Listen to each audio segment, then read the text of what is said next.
Isang palya, masamang tao ka na agad, wala kang utang na loob.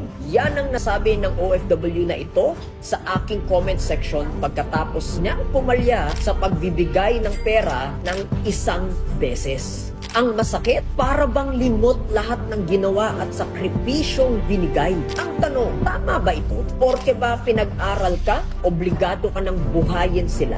At anong matututunan mo dito? Hi, this is Migs, and let's turn your situations to life coaching lessons. Itong commenter natin ay isang OFW na may pamilyang nandito sa Pinas at nakadepende sa kanya. Wala namang masama doon. Ang pamilya magandang nagtutulungan. Ang masama yung naubos ka na, nagsakripisyo ka na, tapos sasabihan ka pa ng masama. Kaya lesson number 1, walang masamang tumulong. Pero tumulong ng bukal sa loob. Kung hindi na nakakatuwa, you have all the right to stop. Pera mo yan Ikaw ang nagtrabaho, ikaw ang nagsakripisyo, ikaw ang magde-decide.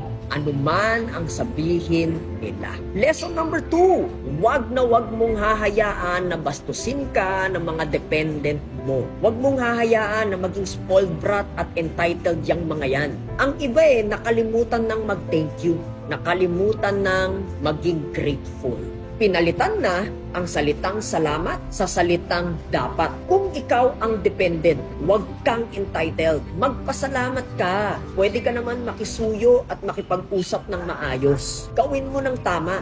Alam ko, minsan mahirap ang buhay. Nagigipit minsan. Still, not an excuse para maging bastos. Lalo na sa taong nagbibigay sa'yo. Kung ikaw ang nangihingi, ikaw ang magpakumbaba. Lesson number 3, huwag kang magtira sa sarili mo dahil hindi mo deserve ang tira lang. Unahin mo ang sarili mo. Ang tira ang ibibigay mo sa ibang tao. At the end of the day, sarili mo ang money-making machine. Sarili mo ang nandyan noon pa man hanggang ngayon. Pwede bang this time, kampihan mo naman ang sarili mo? Pwede bang this time, unahin mo naman ang sarili mo? Ikaw, anong opinion nyo dito? Comment and share below.